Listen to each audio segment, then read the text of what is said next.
Tomatoes நல்லா boil ஆகிடுச்சு. So அந்த பாயில்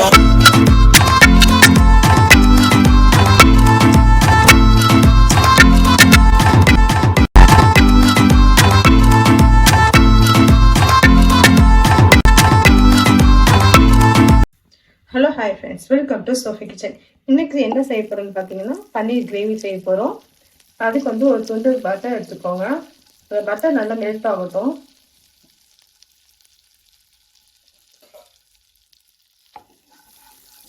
பட்டர் நல்லா மெல்ட் ஆனோடனே இது கூட என்ன பண்ணுறீங்கன்னா பட்டை ஒரு சின்ன துண்டு பட்டை போட்டுக்கோங்க. பட்டை, அதுக்கப்புறம் ஒரு 4 ஏலக்காய், 3 ஏலக்காய் போட்டுக்கோங்க, 4 கிராம்பு, ஒரு அரை ஸ்பூன் போல என்ன பண்றீங்கன்னா சீரகம் இதை போட்டுக்கோங்க. சீரகம் நல்லா இந்த பட்டர்ல பொரியிற அளவுக்கு நல்லா வெயிட் பண்ணுங்க, வதக்கிடுங்க. உங்கள்கிட்ட பட்டர் இல்லைன்னா நீங்க எண்ணெய் கூட சேர்த்துக்கலாம், இல்லைன்னா நெய் கூட கொஞ்சம் சேர்த்துக்கோங்க. நெய் கொஞ்சம் சேர்த்துட்டு எண்ணெய் கொஞ்சம் சேர்த்து நீங்க மிக்ஸ் பண்ணிக்கோங்க, நல்லாதான் இருக்கும் டேஸ்ட். அந்த சீரகம் நல்லா பொரியட்டும். சீரகம், பட்டை, கிராம்பு, ஏலக்காய் எல்லாமே இந்த பட்டர்ல வந்து நல்லா வதங்கட்டும். அப்பதான் ஃப்ளேவர் சூப்பரா இருக்கும். இது கூட வந்து சின்ன சின்னதா கட் பண்ணி வச்சிருக்கேன் 2 பெரிய வெங்காயம், அதை நான் எடுத்திருக்கேன். இது நல்லா பொரிஞ்ச உடனே நம்ம அதை போட்டுக்கலாம். இங்க பாருங்க, சின்ன சின்னதா கட் பண்ணியிருக்கேன். உங்களால எந்த அளவுக்கு முடியுமோ அந்த அளவுக்கு சின்ன சின்னதா கட் பண்ணிக்கோங்க. வெங்காயம் நிறைய போடும் போது கிரேவி வந்து நிறையவே வரும். ஸோ அதுக்காக தான் நம்ம நிறைய வெங்காயம் போடுறோம். அதை போட்டுக்கலாம்.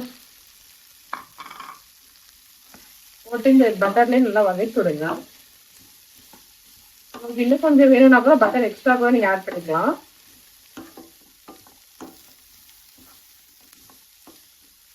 நல்லா வதங்கட்டும். நல்லா கோல்டன் ப்ரௌனாக ஆகணும், நல்லா வதங்கணும். அப்புறம் கிரேவி நல்லா டேஸ்ட்டாக இருக்கும், கிரேவி நிறையா வரும். நல்லா வெந்து வதக்கட்டும். இப்போ பார்த்தீங்கன்னா வெங்காயம் நல்லா வதங்கிடுச்சு. இது கூட வந்து 1 ஸ்பூன் மிளகாத்தூள், அரை ஸ்பூன் கரம் மசாலா, அரை ஸ்பூன் சீரகத்தூள், அப்புறமா கொஞ்சமா காஷ்மீர் சில்லி பவுடர் இதெல்லாம் போட்டுக்கோங்க. போட்டு இந்த எண்ணெயில் இந்த பட்டர்லேயே நல்லா இந்த வெங்காயத்தோட நல்லா மிக்ஸ் பண்ற மாதிரி நல்லா வதக்கிடுங்க. இந்த பச்சை வடை போற வரைக்கும் நல்லா வதக்குங்க. இது கூட என்ன பண்றீங்கன்னா 1 ஸ்பூன் போல இஞ்சி பூண்டு பேஸ்ட் போட்டுக்கோங்க.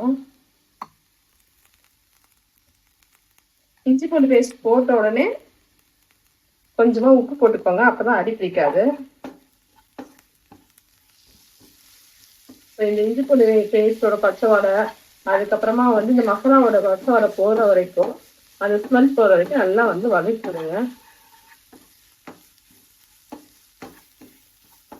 இது வதக்கும் போதே உங்களுக்கு ஸ்மெல் அவ்வளோ சூப்பரா இருக்கும்.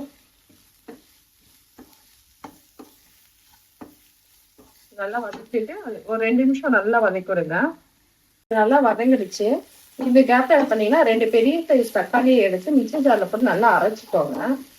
உங்களோட மீடியம் சைஸா இருந்தா 3 போட்டுக்கோங்க, நல்லா பெருசா இருந்தா 2 தக்காளி போதும்.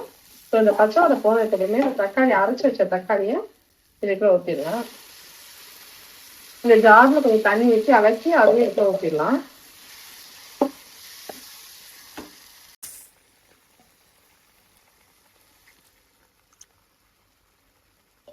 தக்காளி வந்து நல்லா எண்ணெய் பிரிஞ்சு வரணும் இந்த மசாலா கூடயே சேர்ந்து. ஸோ அந்த அளவுக்கு நீங்க வந்து என்ன பண்றீங்கன்னா வேக விடுங்க. அப்பதான் தக்காளியோட ஸ்மெல்லும் நல்லா வெந்து வந்திருக்கும். தக்காளி நல்லா வெந்ததுக்கு அப்புறம் இந்த எண்ணெய் பிரிஞ்சு வரும் பாத்தீங்களா, அதுக்கப்புறம் நம்ம வேண்டிய அளவுக்கு தண்ணி வேணா நம்ம ஆட் பண்ணிக்கலாம். நல்லா கிண்டி விட்டுட்டு மூடி வச்சிருங்க.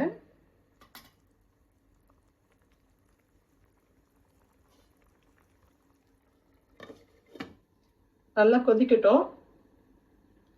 நல்லா எண்ணெய் பிரிஞ்சு வந்தோடனே மறுபடியும் நம்ம வந்து தண்ணி ஆட் பண்ணிட்டு நம்ம சமைக்கலாம்.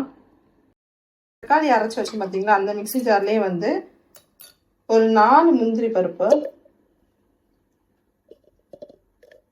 அதுக்கப்புறம் ஊற வச்ச கசகசா 1 ஸ்பூன் வந்து கசகசா எடுத்துருக்கேன்.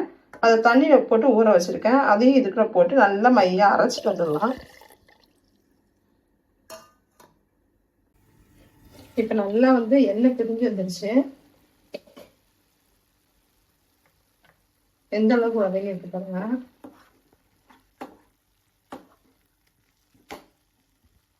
இந்த பட்டர்லாம் நல்லா வந்துச்சு பார்த்தீங்களா? தக்காளியும் வந்துருச்சு. இப்போ இதுக்கப்புறம் என்ன பண்ணலாம்னா, நம்ம வந்து அரைச்சி வச்சுருக்கோம் பார்த்தீங்களா, முந்திரி கசகசா இதெல்லாம். இப்போ அந்த இதை உள்ள ஊற்றிடலாம். ஜாரில் கொஞ்சம் தண்ணி ஊற்றி அதையும் உள்ள ஊற்றி நல்லா கொதிக்க விடலாம். இந்த டைமில் உங்களுக்கு உப்பு கம்மியாக இருந்துச்சு அப்படின்னா உப்பு போட்டுக்கோங்க.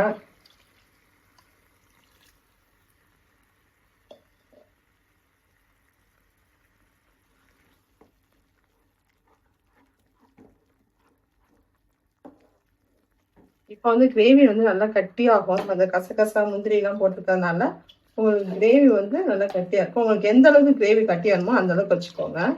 தண்ணி ஊற்றி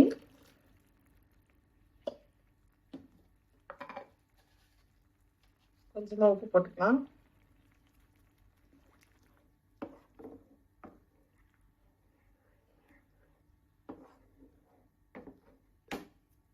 இப்போ இதுக்குள்ளேயே ஒரு ஃப்ளேவர் டேஸ்ட் வந்து ஒரு ஸ்வீட்னஸ் கொடுக்கும் பார்த்தீங்களா எப்பவுமே வந்து. ஸோ அதுக்காக கொஞ்சமாக ஒரு ஒரு பிஞ்ச் அளவுக்கு சுகர், ரொம்ப போட வேண்டாம், ஒரு பிஞ்ச் அளவுக்கு போட்டால் போதும். அதையும் ஆட் பண்ணி நல்லா கொதிக்க விடுங்க.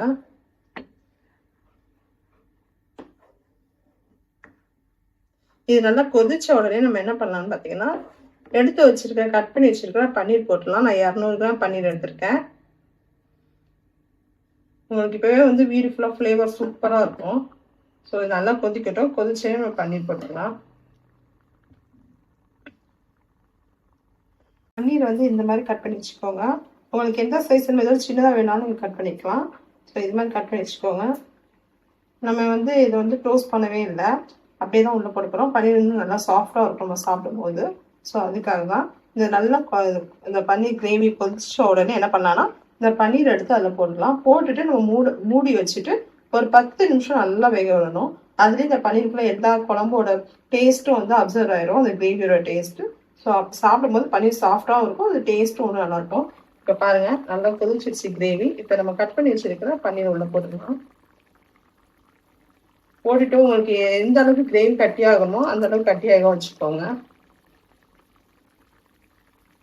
ஸோ இந்த கிரேவி வந்து சப்பாத்தி, பராத்தா எல்லாத்துக்கும் சூப்பராக இருக்கும். அதே மாதிரி வந்து புலாவுக்கும் நல்லாயிருக்கும். நீங்களும் கண்டிப்பாக அதே மாதிரி ட்ரை பண்ணி பாருங்கள், சூப்பராக வரும். நம்ம இந்த மாதிரி டிஷ்லாம் ரெஸ்டாரண்ட்டில் போய் தான் சாப்பிடணும் இல்லை, நம்ம வீட்டில் சூப்பராக ஈஸியாக செஞ்சிடலாம். ஸோ இதை இப்போ மூடி வச்சுலாம். மூடி வச்சு ஒரு 10 நிமிஷம் நல்லா நமக்கு எந்த அளவுக்கு இந்த கிரேவி கட்டி வேணுமோ அந்த அளவுக்கு வேகட்டும். நல்லா கொதிக்கட்டும். கொதிச்சிடலாம். ஸ்டவ்வை வந்து மீடியம் ஃப்ளேமில் வச்சுக்கோங்க. நல்லா கொதிச்சதுக்கப்புறம் ஸ்டவ்வை மீடியம் ஃப்ளேமில் வச்சுக்கோங்க. ஓகேவா? இப்போ நல்லா கொதிக்குது. ஸ்டவ்வை நான் மீடியம் ஃப்ளேமில் வைக்கிறோம். 10 நிமிஷம் கழிச்சு நமக்கு கிரேவி எந்த அளவுக்கு இருக்குன்னு பார்க்கலாம். இப்போ வந்து கிரேவி நல்லா வச்சிருச்சு. நமக்கு எந்த அளவுக்கு தேவையோ அந்த அளவுக்கு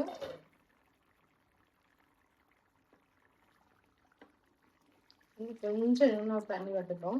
இப்போ இதை என்ன பண்ணுறீங்கன்னா, ஸ்டவ் வேகமாக வச்சு திறந்து விட்டுருங்க. திறந்து வச்சுட்டு மூட வேண்டாம் இனிமேல்.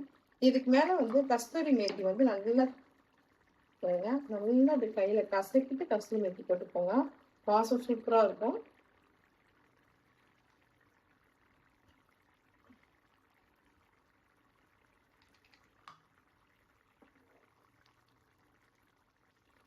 இதுக்கு மேலே உங்களுக்கு கொத்தமல்லி வேணாலும் நீங்கள் போட்டுக்கலாம், அதுவும் நல்லா தான் இருக்கும். சூப்பரான பன்னீர் கிரேவி ரெடி ஆயிடுச்சு.